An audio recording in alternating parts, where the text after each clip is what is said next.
Hi everybody. Today I'm going to share with you my favorite tips and tricks and tidbits to do with needle and thread for hand sewing that will make your hand sewing easier, including, as the tidbit, I contacted Guetermann to ask about their little secret compartment, and I'll share with you what they told me. The first tip is that thread has a direction. It's smoother one way than the other, and when you're hand stitching, to avoid those little knots that can happen, spontaneous knots, thread your needle from the loose end that comes off the spool and make your knot on the end that you clip. You cut it.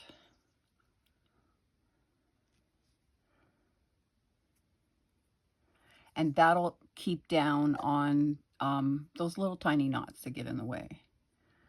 As well, the recommended, and this is not in stone, you do as you like, but the recommended length of thread to use for hand stitching is about 18 inches. That's from the tip of your fingers to your elbow. That length is good for two reasons. One, it allows you to pull all the thread in one go when you pull it through fabric, and you don't have to keep pulling and pulling. And second, it keeps the thread stronger because every time it does pull through the fabric, it deteriorates a little bit and it wears it down, and you just have less wear and tear if you don't do that as often.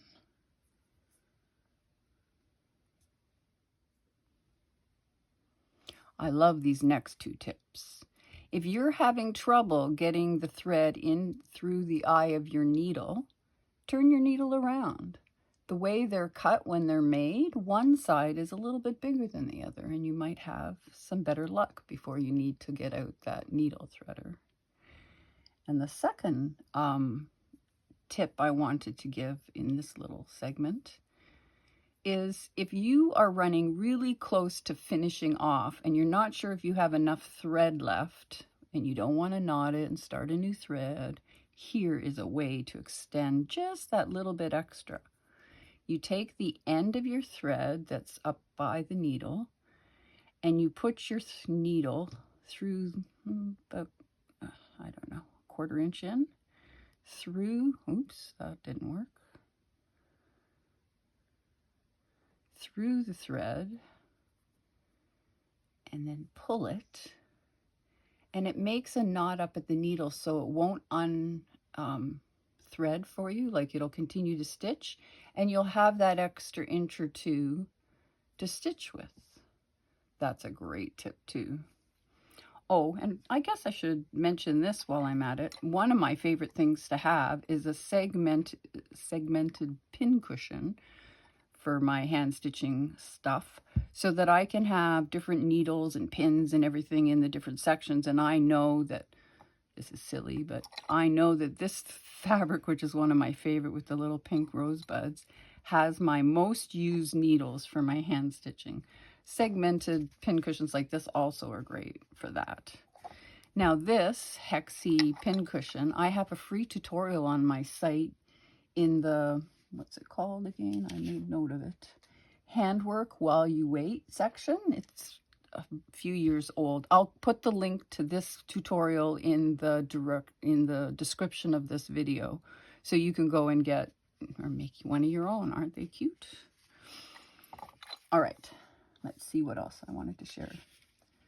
Okay, I think we're down to this. Now, the scuttlebutt online is that if you put, this is made so that you can put a needle, let's grab a needle, inside and then have a needle and thread together in your purse as a whole. But what I discovered when I got some bigger ones, it doesn't work. I probably would if I had a really, really big needle.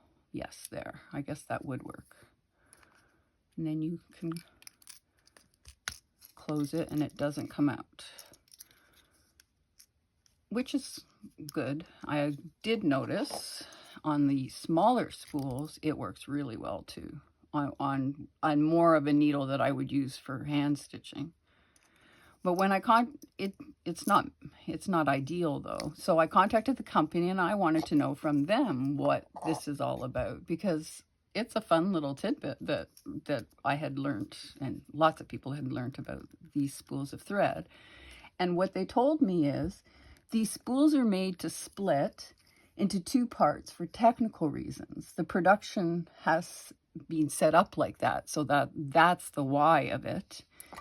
And there was no intention or recommendation from Guetermann to use this compartment in any way, but they're happy to learn that some people are able to find it useful. So that's kind of fun too. All right. Let me know if this video is helpful. And if there's any other quilty information you want to know about, leave it in the comments. I'll see what I can do. And be sure to subscribe so you won't miss out on more from what I have to share. I have another playing with embroidery stitches coming up later this week. Thanks for watching.